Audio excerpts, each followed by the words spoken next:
of the Best Concept National Award.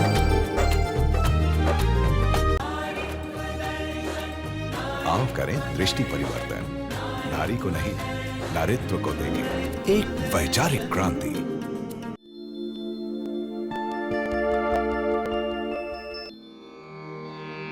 इतिहास करवटे बदल रहा,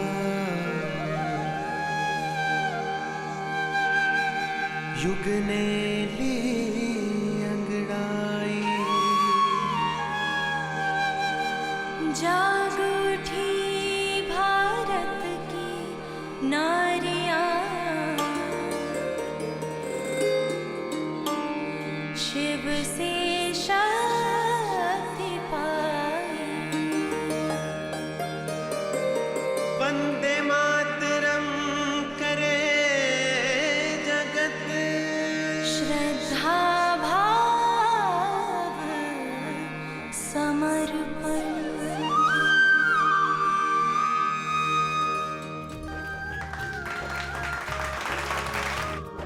नमस्कार। कहा जाता है कि नारी न केवल एक स्वस्थ परिवार का निर्माण करती है बल्कि वो एक स्वस्थ समाज का भी निर्माता है। एक नारी ही है जो अपने कंधों पर बच्चे के जन्म से लेकर उसके लालन पालन की सभी जिम्मेदारियां निभाती है, साथ साथ अपने परिवार को सभी जरूरतें खासकर उनकी सेहत का भी ख्याल रखती है। लेकिन क्या इन सब के बीच वो अपनी सेहत को महत्व देती है? आज की इस भागती दौड़ती जिंदगी में जबकि नारी पुरुषों के कदम से कदम मिलाकर चल रही है, तो कैसे वो खुद के लिए समय निकाले और किस तरह वो रहे सेहतमंद, और क्या है सही परिभाषा नारी के स्वास्थ्य की, जानेंगे हमारे आज के इस प्रोग्राम में, जिसका नाम है नारित्व दर्शन। दीप में है ज्योति दर्शन, सीप में है मोती दर्शन, नर नारी में दर्शनिया, आत्म दर्शन शक्ति दर्शन, आत्म दर्शन शक्ति दर्शन, नारित्व दर्शन, नारित्व दर्शन, नारित्व दर्शन। आओ करें दृष्टि परिवर्तन, नारी को नहीं नारित्व को देंगे एक वैचारिक क्रांति। नमस्कार, मैं हूं इस प्रोग्राम का सूत्रधार अमन यतन वर्मा, और आज हमें हमारे सवालों के जवाब देने ब्रह्मा कुमारी के गॉडलीवुड स्टूडियोज में हमारे साथ हैं नील क्लिनिक और आईसीयू की डायरेक्टर ब्रह्मा कुमारी की डॉक्टर शुभदा नील जी। डॉक्टर शुभदा एक जानी मानी गायनेकोलॉजिस्ट हैं।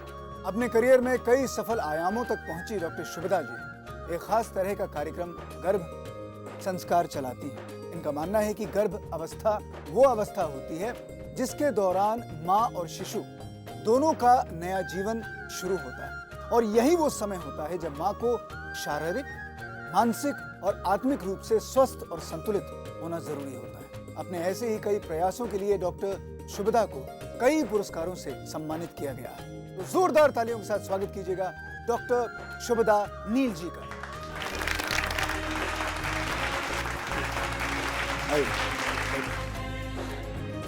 बहुत बहुत शुक्रिया हमारे शो में आने के लिए, थैंक यू सो मच। क्या होती है नारी का आध्यात्मिक स्वास्थ्य, विस्तार से चर्चा करेंगे इस विषय पर, लेकिन उससे पहले नारी के स्वास्थ्य को लेकर हम आपको दिखाते हैं एक खास report. Let's have a look.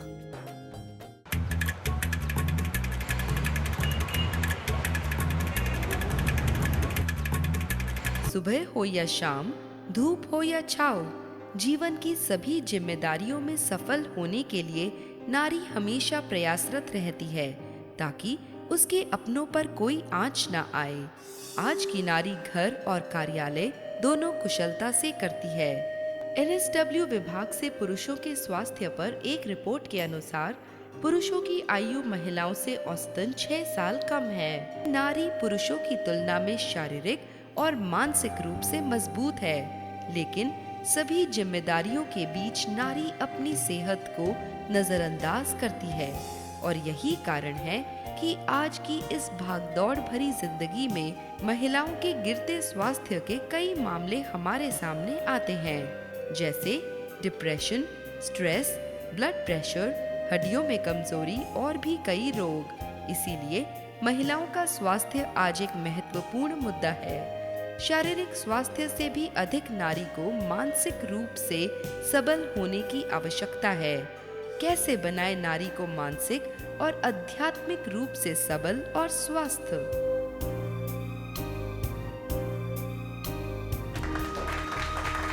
Doctor Shubhada जी, यदि हम WHO की स्वास्थ्य की जो परिभाषा अगर बात कहें तो उन्होंने बताया है कि स्वस्थ होने का अर्थ होता है कि शारीरिक, मानसिक और सामाजिक तौर पर भी आपको स्वस्थ रहना चाहिए। आपके अनुसार क्या है नारी स्वास्थ्य की सही परिभाषा, बताइए हमें। ये बिल्कुल सही है कि नारी स्वास्थ्य का अर्थ एक रोग मुक्त होना नहीं होता है, लेकिन इसकी सही परिभाषा ये है कि एक शारीरिक, मानसिक, सामाजिक रूप से स्वस्थ होने के साथ साथ आध्यात्मिक और आत्मिक रूप से भी स्वस्थ होना होता है। आध्यात्मिकता, आत्मिकता माना खुद को जानना और खुद को स्वस्थ रखना। यदि हमारी आत्मा स्वस्थ रहेगी तो हम मानसिक रूप से स्वस्थ हो पाएंगे, और यदि हम मानसिक रूप से स्वस्थ हैं तो शारीरिक और सामाजिक रूप से भी स्वस्थ रहेंगे। स्वस्थ होना केवल आपके शरीर पर ही निर्भर नहीं करता है, बल्कि आपकी आत्मा कितनी स्वस्थ है उस पर भी निर्भर करता है। तो नारी के आध्यात्मिक स्वास्थ्य के और क्या महत्व है और कैसे रखे वो खुद को आध्यात्मिक रूप से स्वस्थ, जानेंगे हमारी अगली खास मेहमान से, जो महिलाओं के स्वास्थ्य के क्षेत्र में अपना महत्वपूर्ण योगदान दे रही हैं। जल्दी मिलेंगे, लेकिन एक छोटे से ब्रेक के बाद। आखिर मेरा वजन कम होते गया और आज मैं ब्रह्मा कुमारीज के प्रत्येक सेवा केंद्र पर राजयोग मेडिटेशन निशुल्क सिखाया जाता है। ये कोर्स 7 दिन प्रतिदिन 1 घंटे का है। बड़े शहरों से लेकर छोटे छोटे गांवों में हमारे 8000 से अधिक सेवा केंद्र हैं।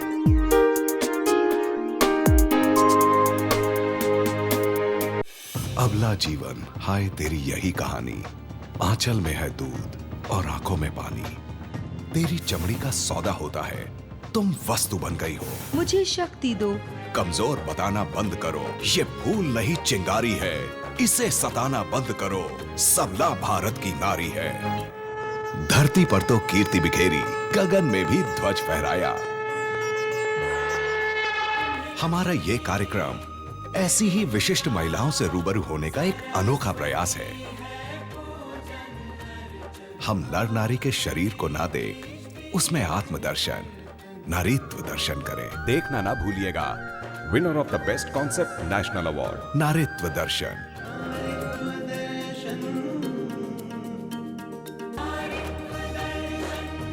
आओ करें दृष्टि परिवर्तन। नारी को नहीं, नारीत्व को देंगे एक वैचारिक क्रांति।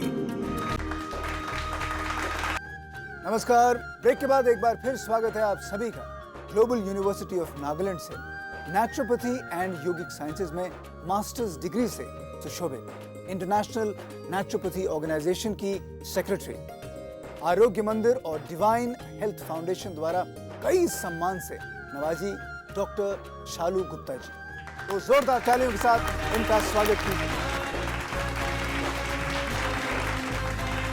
आइए बैठिए। डॉक्टर शालू, आप हमारे शो पे आए उसके लिए बहुत बहुत शुक्रिया। थैंक यू सो मच, आपने वक्त निकाला और आप यहाँ पे आए। वैसे तो आज भारत की नारी आकाश की बुलंदियों को एक तरह से छू रही है, लेकिन तब भी अगर हम बात करें तो आज भी महिलाएं बहुत बड़ी संख्या में काफ़ी शारीरिक परेशानियां जो हैं उसका सामना कर रही है। तो मैं आपसे ये जानना चाहूँगा कि आखिर इसकी वजह क्या है? देखिए, इसका मुख्य कारण है अशिक्षा। यदि हम नारी के अमूल्य के रूप की पहचान नहीं कर पाएंगे तो नारी के स्वास्थ्य की परिभाषा देना बहुत ही कठिन हो जाएगा। जो नारियां शिक्षित हैं वो अपने घर और ऑफिस को मेंटेन करने में ही बहुत बिजी हैं। वो सबको खुश तो रख पाती हैं, अपने बच्चों को, अपने पति को, अपने घर को, लेकिन वो अपने स्वास्थ्य पर ध्यान नहीं दे पाती। इसका कारण ये है कि वो एक समाज के सामने तो एक बहुत ही सफल नारी हैं, परंतु अंदर से वो बीमारियों का शिकार हो जाती हैं। इसी कारण स्ट्रेस और एंग्जाइटी जैसी बीमारियां, क्योंकि कुछ परेशानियां ऐसी हैं जो हम समाज के सामने नहीं कह सकते और वो अंदर ही अंदर उन परेशानियों का शिकार हो जाती हैं। कहने का मतलब ये हुआ कि हमें सबको इस बात की शिक्षा देनी होगी कि हमें नारी को स्वस्थ रखना है और स्वस्थ रखने के लिए हमें अपने तरफ से क्या क्या कदम उठाने चाहिए? ये जागरूकता ही सबसे ज़रूरी है। शिक्षा सबसे ज़्यादा ज़रूरी है। सुबह से लेकर शाम तक हमारी माँ, पत्नी, बेटियाँ और बहनें इसी तरह सबको खुश करने में कहीं ना कहीं खुद को नज़रअंदाज करती आई हैं। महिलाओं की ऐसी ही कुछ समस्याओं को हमने जानने की कोशिश की। आइए सुनते हैं उनकी समस्याओं के बारे में। मैं एक वर्किंग महिला हूँ। ऑफिस में प्रेशर होने के कारण मेरा पूरा रूटीन ही अपसेट हो जाता है। खाना खाने का टाइम ही नहीं मिलता, आराम करने का समय भी नहीं मिलता, कुछ करने या सोचने के लिए भी वक्त नहीं मिलता। इस पर मेरे पूरे परिवार की शिकायत रहती है कि मैं उनके साथ सही वक्त नहीं गुजारती और इन सब बातों को लेकर मैं काफ़ी डिप्रेस रहती हूँ। मेरा नाम नीला है। मैं एक हाउस वाइफ हूँ। मेरे घर के सभी काम की जिम्मेदारी मेरे ऊपर ही है। आराम का सवाल ही नहीं उठते हैं। अब तो मेरे कमर और पाँव का घुटने का दर्द भी चालू है। सभी लोग कहते हैं आराम तो करो, मगर कैसे समझ में नहीं आते। मेरा नाम कविता पंकज नायक है। मैं गर्भवती हूँ। शुरुआत से ही मुझे थायराइड का प्रॉब्लम था। अभी मुझे प्रेगनेंसी के बारे में थोड़ा डर लगता है। मुझे क्या करना चाहिए? एक परफेक्ट वुमन बनने के चक्कर में महिलाएं अपने ही स्वास्थ्य को अनदेखा कर देती हैं। डॉक्टर चालू, मैं आपसे जानना चाहूँगा कि क्यों होती हैं ये सारी की सारी परेशानियाँ महिलाओं में, बताइए। देखिए, हमने इन सब परेशानियों में यही सुना कि महिला के पास समय का अभाव है। महिला के पास समय ही नहीं है कि वो अपने लिए कुछ भी कर पाए। जब तक महिला अपने खान पान के लिए जागरूक नहीं होगी, अपने स्वास्थ्य के लिए खुद जागरूक नहीं होगी, तब तक वह किसी भी चीज़ पर ध्यान नहीं दे पाएगी। इसके लिए सबसे ज़्यादा ज़रूरी है सात्विक भोजन। यदि महिला अपने लिए सिर्फ केवल आधे घंटे का समय भी निकाल पाए, सुबह सही वक्त पर उठना, सही वक्त पर सोना, रेगुलर व्यायाम, एक्सरसाइज और थोड़ा बहुत मेडिटेशन, जो सबसे ज़्यादा ज़रूरी है। लेकिन जहाँ तक मैंने देखा है कि जब महिलाएं जब काम करती हैं तो सुबह उठना, रात को सोना, काम के बीच में कहाँ वक्त निकलता है? आपकी बात बिल्कुल सही है, लेकिन स्वास्थ्य किसी चीज़ को नहीं समझता। ये किसी ना किसी तरह कर समय तो निकालना ही पड़ेगा। यदि घर की महिला ठीक नहीं है तो घर में कोई भी स्वस्थ नहीं रह पाएगा। देखिए, एक बहुत अच्छी बात है, जैसा खाएंगे अन्न वैसा हो जाएगा मन, जैसा पिएंगे पानी वैसी हो जाएगी वाणी, और जैसी करेंगे संगत वैसी हो जाएगी रंगत। यदि हम अच्छे विचारों से भोजन ही नहीं बनाएंगे तो वो खाने वाले को भी नहीं लगेगा, और यदि हम अच्छे शब्द नहीं बोलेंगे तो घर में कोई खुश नहीं रहेगा। तो यदि घर की महिला खुश है, स्वस्थ है, तो पूरा घर ही स्वस्थ रहेगा। अगला सवाल यह है कि परेशानियों से बचने के लिए आप क्या सलाह देना चाहेंगी महिलाओं को? ये जितनी सारी परेशानियां हो रही हैं तो क्या सलाह देंगी? भोजन, व्यायाम और राजयोग मेडिटेशन ये स्वस्थ और खुशनुमा जीवन के 3 आधार स्तंभ माने गए हैं। राजयोग मेडिटेशन मन और आत्मा दोनों को स्वस्थ रखना है। यदि हमारा मन स्वस्थ है तो विचार स्वस्थ रहेंगे।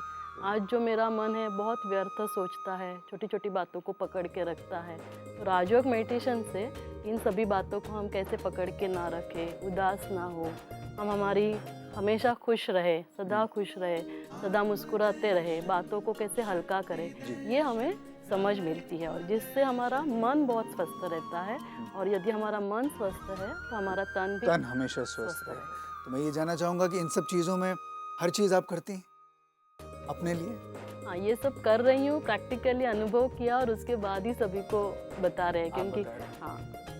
और उसका पूरा जो इफेक्ट की आप बात कर रही हैं वो डेफिनेटली हुआ है, पक्का आपके अपने ऊपर हुआ है। मैंने अपने घर परिवार में भी देखा, और जैसे मैं एक डॉक्टर भी हूँ तो हॉस्पिटल में भी मैंने देखा कि जो भी हॉस्पिटल में स्टाफ है, पहले इतना सब इरिटेशन रहता था, और वो इरिटेशन फिर स्टाफ के ऊपर और बच्चों के ऊपर निकलता था। तो अभी देखा कि स्टाफ भी बहुत खुश रहता है, क्योंकि वो इरिटेशन उनके ऊपर नहीं निकलता है, बच्चों के ऊपर नहीं निकलता है। तो अभी बच्चे भी खुश हैं, स्टाफ भी खुश है, और इस समय हम भी बहुत खुश हैं कि आप यहाँ पे आए। बहुत खूब। अब हम सुनेंगे कुछ ऐसी बहनों के अनुभव जिन्होंने अपने जीवन में ध्यान को अपनाया और क्या बदलाव आए उनके जीवन में। चलिए सुनते हैं उनसे। पिछले साल तक मेरा वजन 80 किलो के करीब था। एक दिन मैंने ठान लिया कि मुझे अपने आप में बदलाव लाना ही है, और इसके लिए मैंने ध्यान, योग और प्रॉपर डाइट तथा एक्सरसाइज का सहारा लिया। आखिर मेरा वज़न कम होते गया और आज मैं अपने आप को बहुत ही पॉजिटिव महसूस करती हूँ। एक तरफ परिवार की देखभाल और दूसरी तरफ कार्य व्यवहार, दोनों में मुझे तोड़ निभाने के लिए फिट रहना भी ज़रूरी है। तो इस फिट रहने के लिए मैं नियमित रूप से मॉर्निंग वॉक के लिए जाती हूँ, साथ साथ मेडिटेशन भी करती हूँ।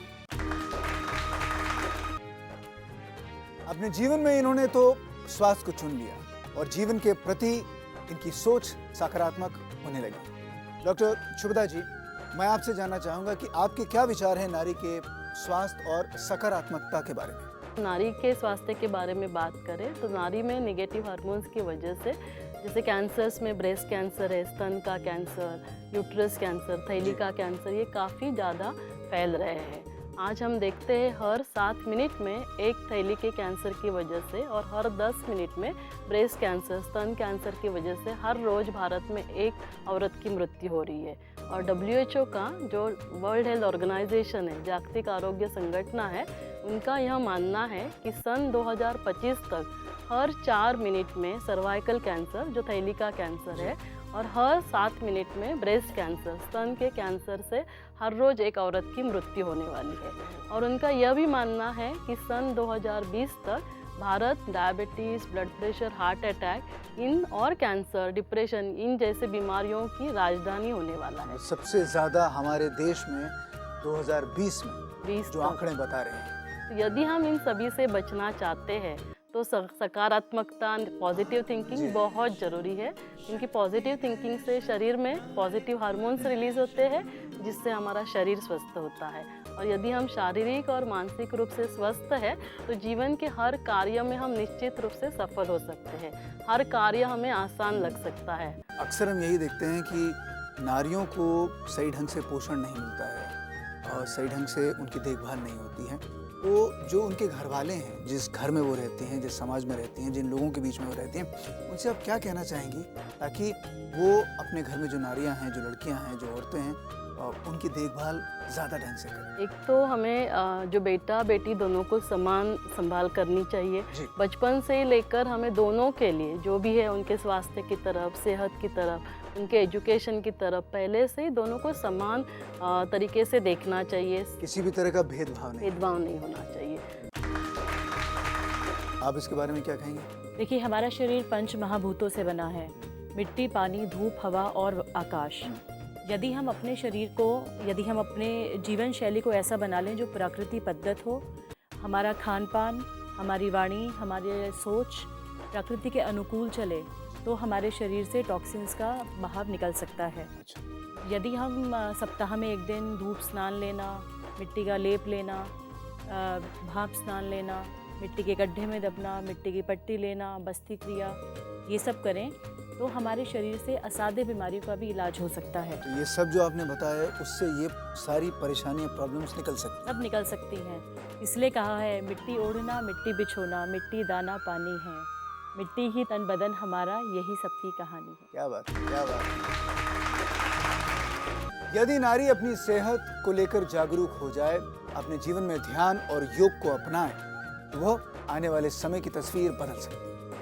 वो हमें एक नया समाज, नई नींव और सकारात्मक युवा प्रदान कर सकती है। और भी कई ऐसी बातें जानेंगे हम ब्रह्मा कुमारी डॉक्टर शुभदा नील जी और डॉक्टर शालू गुप्ता जी से, लेकिन उससे पहले लेंगे एक छोटा सा ब्रेक। आप प्लीज कहीं मत जाइए। आपसे 2 सवाल मैं पूछना चाहूँगा। पहला सवाल ये है कि हम आध्यात्मिक स्वास्थ्य की प्राप्ति कैसे कर सकते हैं, ये रहा पहला सवाल। और दूसरा ये कि गर्भ संस्कार क्या होता है जी, और ब्रह्मा कुमारी के प्रत्येक सेवा केंद्र पर राजयोग मेडिटेशन निशुल्क सिखाया जाता है। ये कोर्स 7 दिन प्रतिदिन 1 घंटे का है। बड़े शहरों से लेकर छोटे छोटे गांवों में हमारे 8000 से अधिक सेवा केंद्र हैं।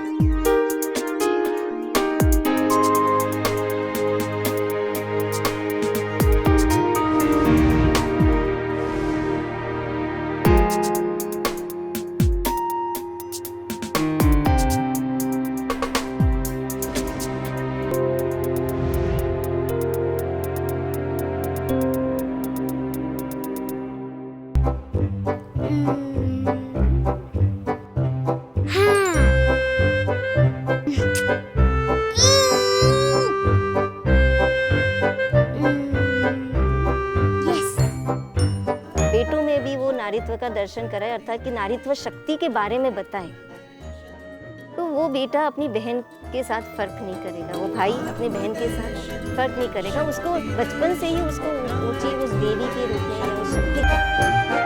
आप भी देखिए नारीत्व दर्शन, नारी को नहीं नारीत्व को देंगे एक वैचारिक क्रांति।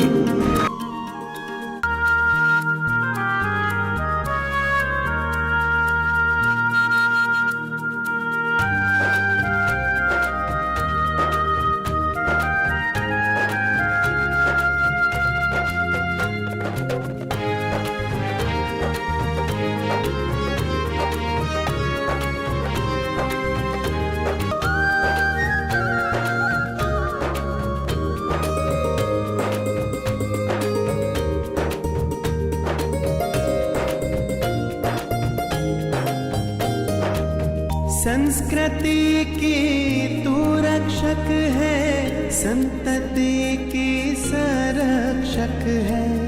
दिव्य गुणों की मूरत नारी, प्रथम गुरु और शिक्षक है।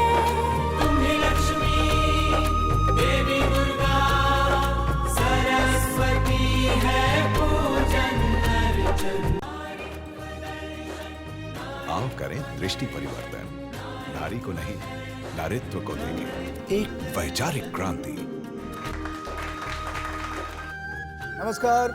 ईश्वर ने नारी को कई गुणों से सुसज्जित किया है, जिसके कारण उसका महत्व हम सब कभी भुला नहीं सकते। जैसे प्रेम और त्याग, अपनी इन्हीं विशेषताओं के कारण आज भी वो हमारे लिए पूजनीय है। लेकिन तब भी समाज में कुछ रूढ़िवादी विचार हैं जो पुत्र और पुत्री में भेद करते हैं। बचपन से ही बेटे पर विशेष स्नेह और देखभाल मिलती है, जबकि बेटी पर ज्यादा ध्यान नहीं दिया जाता, फिर चाहे वो बात वो शिक्षा की या स्वास्थ्य की। हमारे ये रूढ़िवादी समाज क्यों भूल जाता है कि उनको और उनकी संतान को जन्म देने वाली एक नारी ही है। यदि वो स्वस्थ नहीं होगी तो वो स्वस्थ संतान को जन्म कैसे देगी? नारी स्नेह और आदर की पात्र है। यदि आप उसके स्वास्थ्य को यूं ही नजरअंदाज करते रहेंगे तो हमारा भावी समाज कुपोषित और रोगी होगा। इसलिए समझें नारी स्वास्थ्य के महत्व को। आगे बढ़ने से पहले हमारे बीच बैठी बहनें जो हैं, हम उनसे सेहत को लेकर उनके अनुभवों को सुनते हैं। आइए उनसे बात करें। मैं doctor Kanaklata Mishra, senior consultant gynaecology. जी। मेरी एक पेशेंट अपनी प्रेगनेंसी में बहुत सवाल करती थी। मैंने उसे ब्रह्मा कुमारी के गर्भ संस्कार प्रोग्राम से जुड़ने की सलाह दी।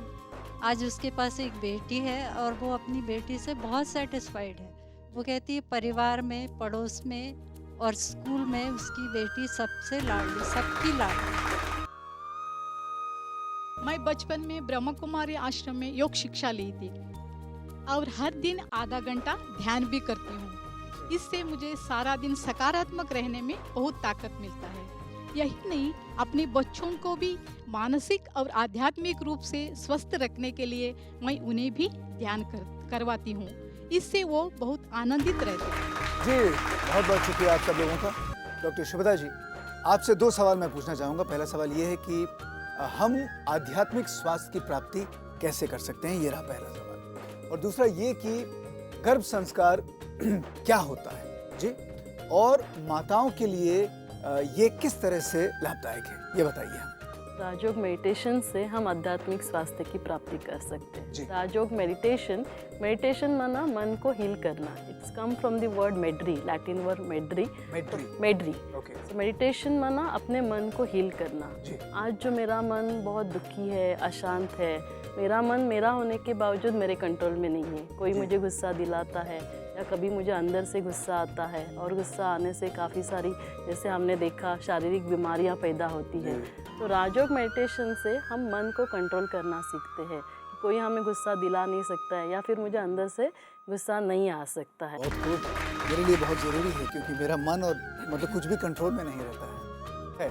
दूसरा सवाल ये है कि ये जो गर्भ संस्कार होता है, माताओं के लिए ये किस तरह से लाभदायक है? डिवाइन गर्भ संस्कार हर एक गर्भवती माता को न केवल शारीरिक लेकिन साथ साथ सामाजिक, मानसिक और आध्यात्मिक संतुलन प्रदान करता है, जिससे गर्भ में पल रहे जो शिशु में शारीरिक, मानसिक, सामाजिक और आध्यात्मिक गुण विकसित होते हैं। तो इससे क्या हो रहा है कि यदि माँ फिजिकली हेल्दी है, मेंटली हेल्दी है, तो बेबी भी फिजिकली, मेंटली हेल्दी रह सकता है। और इसीलिए फिर उसके अंदर जो गुण हैं, जो संस्कार है, वो डेवलप हो जाते हैं। तो एक स्वस्थ और संस्कारी जो माँ है, वही स्वस्थ और संस्कारी बच्चे को जन्म दे सकती है। और ख़ास करके डिवाइन गर्भ संस्कार प्रोग्राम में हमने ये देखा, सभी जिन्होंने डिवाइन गर्भ संस्कार प्रोग्राम को अपनाया, उनमें वो फिजिकली और मेंटली भी हेल्दी थी और उनमें नॉर्मल डिलीवरी का रेट भी ज़्यादा था। बहुत बहुत शुक्रिया आपके विचारों के लिए डॉक्टर शालू। अब आपके क्या विचार हैं, यही सवाल जो मैंने इनसे किया था। गर्भ संस्कार एक बहुत ही इफ़ेक्टिव प्रोग्राम है, मैंने इसे खुद अपनाया है और जो मेरा बच्चा है वो बहुत ही डिसिप्लिन, बहुत ही शांत, बहुत ही प्यारा है। अच्छा। इसलिए मैं इस बात को पूर्ण रूप से सहमत हूँ इस बात से जी। और बात ये है कि अगर नारी, जैसे कि हमने अपनी बहनों को भी सुना, हमने ये सुना कि नारी जब तन मन अंदरूनी तौर से स्वस्थ है तो सबका ध्यान बहुत अच्छे से रख पाती हैं, अपने काम में भी सक्षम हैं और सबसे आगे हैं। बिल्कुल। और आसपास के जो लोग हैं, उन लोगों से गुजारिश है कि अगर औरत को थोड़ा सा समय उसके अपने लिए दे दिया जाए तो बहुत मतलब एक तरह से पूरे फैमिली की या पूरे समाज की काया पलट हो सकती है। बिल्कुल सही। शारीरिक व्यायाम आपको केवल शारीरिक रूप से ही स्वस्थ रखता है, क्योंकि आपका कार्य केवल शारीरिक बल पर ही नहीं बल्कि आपके मानसिक मनोबल पर भी निर्भर करता है।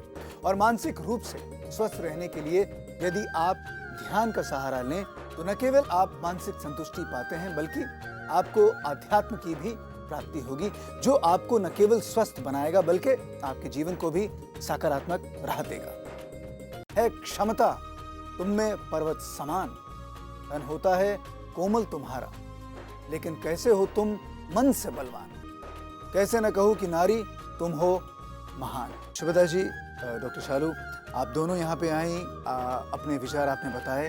थैंक यू सो मच, बहुत बहुत शुक्रिया कि आपने वक्त निकाला और हमारे इस प्रोग्राम में। तो हमारी ऑडियंस, आप लोगों का भी बहुत बहुत शुक्रिया, आप लोगों ने यहाँ पे आए और अपनी जो बातें हैं हमें बताएं, उसके लिए बहुत बहुत शुक्रिया। क्या हैं आपके विचार हमारे इस कार्यक्रम के बारे में, और हमारे एक्सपर्ट्स द्वारा दी गई जानकारी ने क्या बदलाव लाया आपकी ज़िंदगी में, आपके जीवन में, हमें ज़रूर बताएं। हमारा पता और हमारा ईमेल आईडी ये रहा।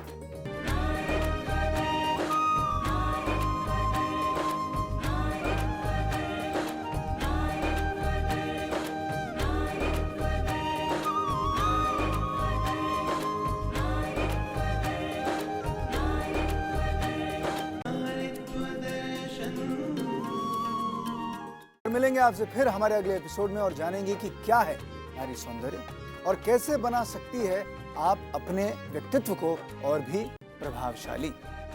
हमारे इस प्रोग्राम में जिसका नाम है नारीत्व दर्शन। तब तक के लिए इजाजत दीजिए, फिर से आपसे मुलाकात होगी। ओम शांति, वंदे मातरम। समता की कोई दौड़ नहीं है, नर नारी में होड़ नहीं है। दोनों प्रभु के दो नैना है, दोनों का कोई तोड़ नहीं है। एक दूजे के पूरक है, आओ करें दृष्टि परिवर्तन। नारीत्व दर्शन, नारीत्व दर्शन, नारीत्व दर्शन। देखना ना भूलिएगा हमारा अगला एपिसोड। हमारे साथ बने रहिएगा।